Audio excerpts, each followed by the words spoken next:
All right, once I see that the record stops spinning, oh, there we go. Welcome everybody to our state assessment informational. We're going to be going through some logistics about the tests, give you some strategies, and then give everyone an opportunity to have any questions or wonderings they have answered. Okay. So here we go, getting comfortable with the state assessments. I put a star there because, we never know what the state will do, if they'll make a last minute change.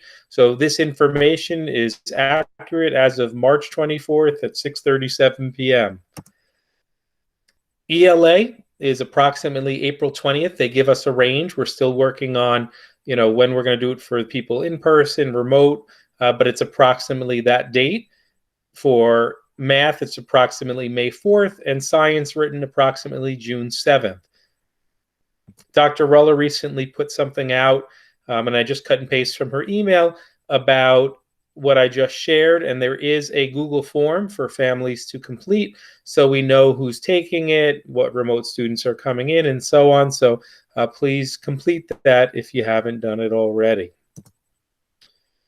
Good news about our state assessments, it's unlimited time, which is the same as last year. There were fewer questions last year, and they've said even less than last year will be on this year's assessment. That's to lessen test fatigue and better demonstrate what students know. The way they've accomplished this is they've removed the embedded field test questions. And just so you know, field test questions for a third grade assessment might be fifth grade level. They often give harder, more rigorous questions just to see how students do. So those will not be there. We're guesstimating about 3 reading passages and approximately 5 questions for each, and maybe about 15 questions for math, give or take. But again, they haven't given specifics. We're just, comparing it to what was on it last year. Instead of the 2 days of testing, it's only the 1 day. Special education accommodations are identical. If they qualified in the past, they will continue to receive what they need, whether it's separate location.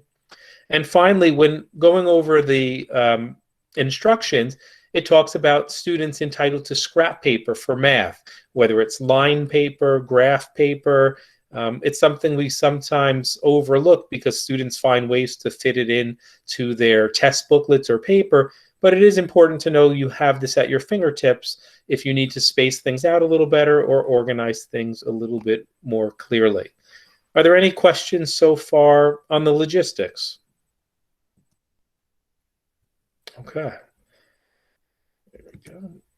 All right, so now I'm going to just tell you what we've heard in the past. So this information is that right now they're telling us there is no penalty for schools for opt-outs. We had heard that in the past, but then learned that our opt-outs counted as a 0 averaged into our scores, which caused us to get a designation for that TSI we've talked about in past meetings. Because of all those zeros averaging, it drastically brought our scores down. So again, they are telling us that it doesn't impact us in a negative fashion as a school. However, they said that before, and it turned out it did. So what we are advocating for as a school is we encourage people to take the test and just do their best. And we'll help everybody along the way. If there's some social emotional issues going on, if there's some academic concerns, we'll work with people, whether it's your teachers, myself, our mental health team. So please don't hesitate to reach out, classroom teachers or anyone at our school.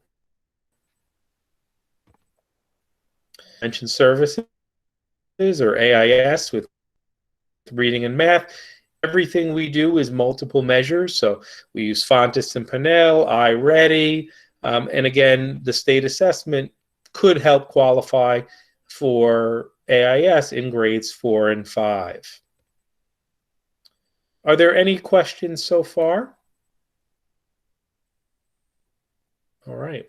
We are going to now shift to some common language and strategies that we use in our school.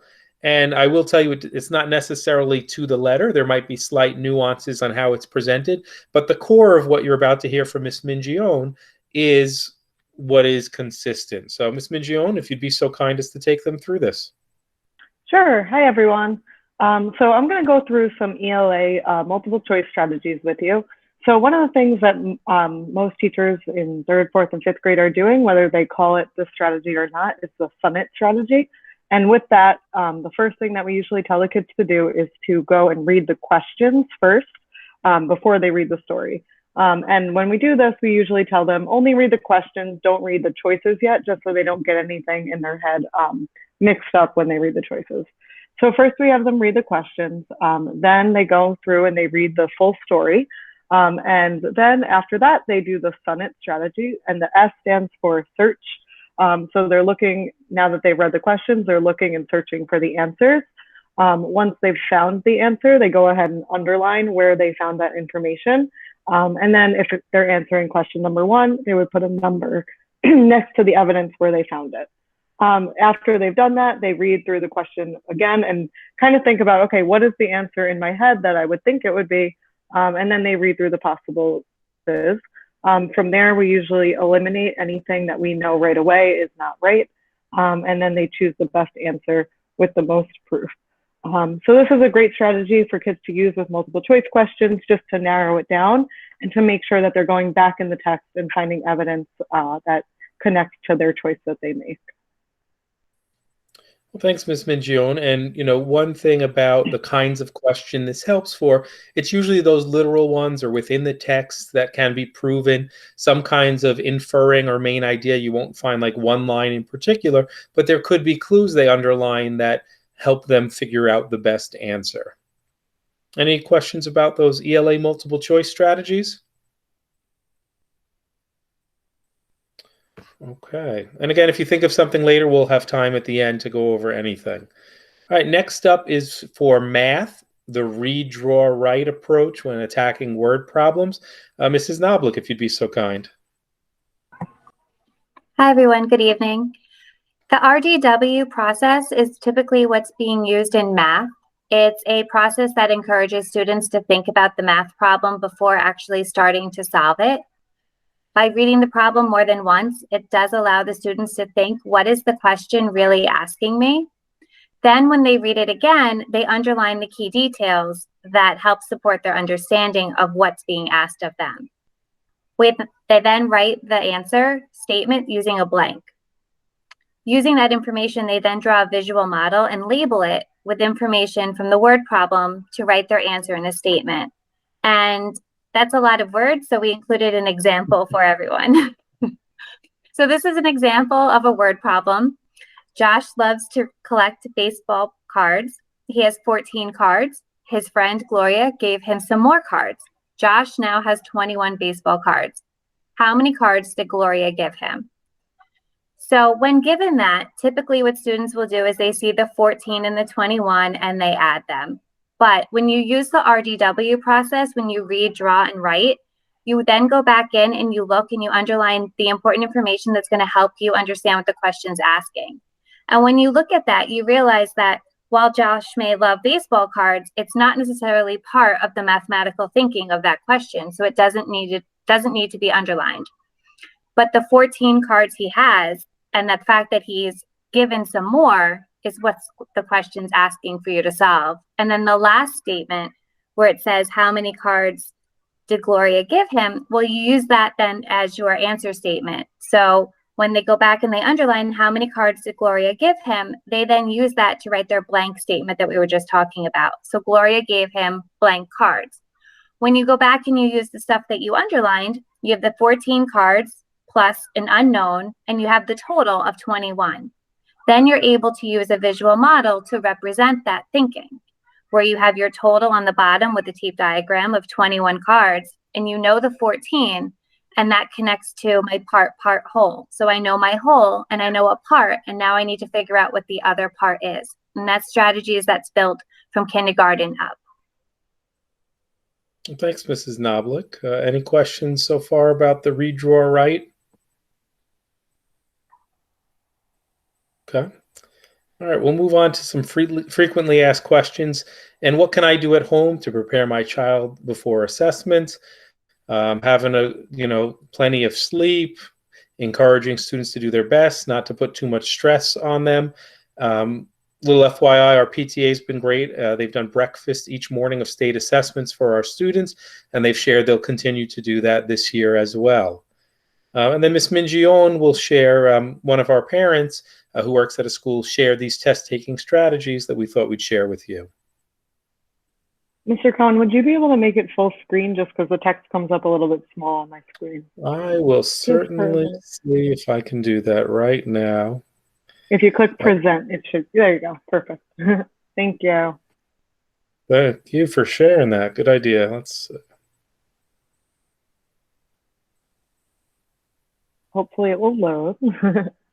There we go. Perfect. All right. So the first strategy is, it says get right, get ready.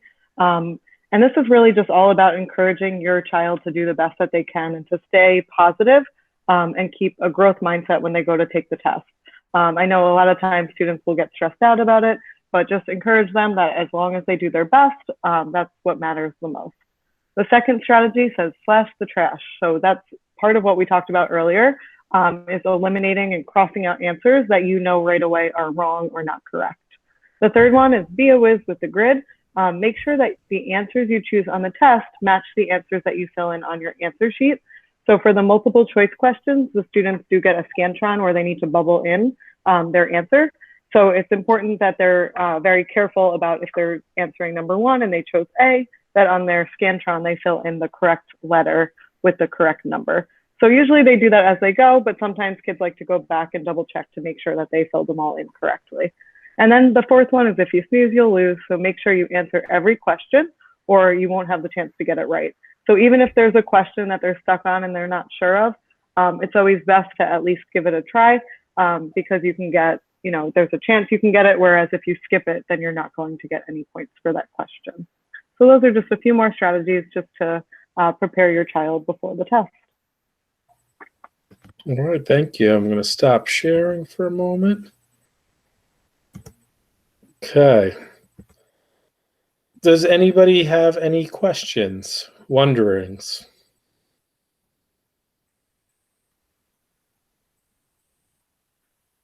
All right, well, I'm going to just stop recording. Thank you all for joining here.